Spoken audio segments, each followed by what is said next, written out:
Lately, big companies like H&M, Zara, Forever 21, and etc. have gotten a lot of attention due to their broad selection of clothes and styles. Every week, new clothes are shipped into the stores to satisfy the people's need for more. The amazing amount of clothes available creates an opportunity to choose whatever you want and to get a more diverse closet.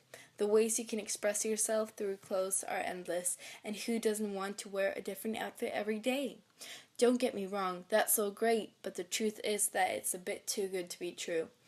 Of course, a bigger selection of product leads to more choice, which in our day is good because it gives you more freedom to express yourself in your own unique way. But what many people don't know about today's fashion industry is how the big companies make their clothes. Big worldwide companies like H&M and Zara are all outsourcing to other countries to get the workforce they need so they can satisfy their customers. And the poor countries in Africa, Asia, and South America are all fighting to have the cheapest workforce so the companies can use their factories. Factories all around the world are trying to make their workforce the cheapest, and this means cutting a lot of edges. First of all, the factory workers are getting paid less and less. Today, the average sweatshop worker has an hourly wage on around or even under $1. In Bangladesh, which is today's cheapest workforce, some factories only give their workers an hourly wage on 13 cents, which is way past the minimum wage limit. Companies do this all the time. For example, in the documentary The True Cost, we are told about a sweatshop in Bangladesh where the workers started off with an hourly wage of $10 and are now on $1 or even less. The amount of money the workers make is also dependent on how much they work, and many are forced to work over 100 hours a week, losing sleep and skipping meals so they can get paid an amount that is barely survivable. The environment in the factories is also extremely bad. Because the workforce has to be as cheap as possible, the owners of the factories are spending less on air purifying systems and air conditioning, making their workers slave away in extreme heat with poor air quality. The factory buildings are also very cheaply built, making them incredibly dangerous and prone to disasters like the one in Bangladesh in April 2013 when the Rana Plaza building collapsed and over 1,000 people died and another 2,500 were injured. This incident has made it to the list of the top 5 industrial disasters in history, and in fact, according to the True Cost documentary, all the biggest industrial disasters happened in the 4 years before the documentary was filmed, and they were all linked to the fast fashion industry. It is estimated that 1 in every 6 person on Earth is working in some part of the global fashion industry, making it the most labor-dependent industry today.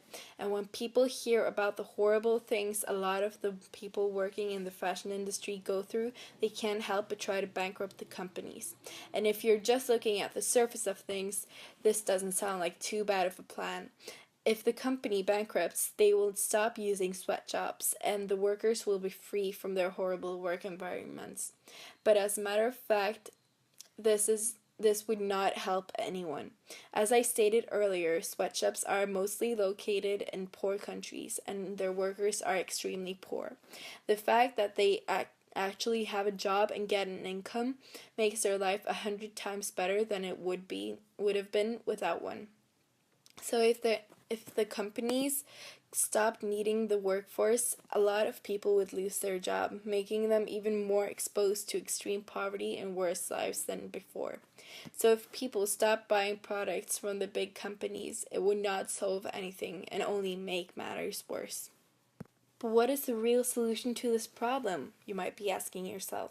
And in reality, this is a very tricky question. We can't stop buying products from the big companies because then all the bad things I stated above will happen. But we can't keep buying everything without thinking about the unethical ways the company works. We have to find a middle ground where we are spreading awareness about the sweatshops and demanding a better environment for the factory workers, but also keep supporting the companies, especially when they take a step in the right direction away from their sweatshop pasts. We have to spread awareness and work together to make people and the companies realize that they can't use people as machines. Every sweatshop worker deserves a work environment that follows the human rights and where they are treated with as much respect as the consumers. Every human being deserves to be treated equally with equal amounts of respect. No one deserves the fate of a poor sweatshop worker in countries like Bangladesh, China, Cambodia, and etc. Everything I've mentioned in this assignment is just the tip of the iceberg. The fast fashion industry is bad on so many other levels. For example, it's the second most polluting industry in the world after the oil industry, and it's also a huge part of the incredibly unhealthy consumer culture we have today. If we could just make more people aware about what's actually going on and make them stand up against the companies that make clothes in such unethical ways, we could change this horrific culture. We can end fast fashion and start a market that cares if something is ethically made or not. And I and so many other people believe that this is possible, and so should you. Make a difference and spread awareness. Let's save this planet and its humanity once and for all.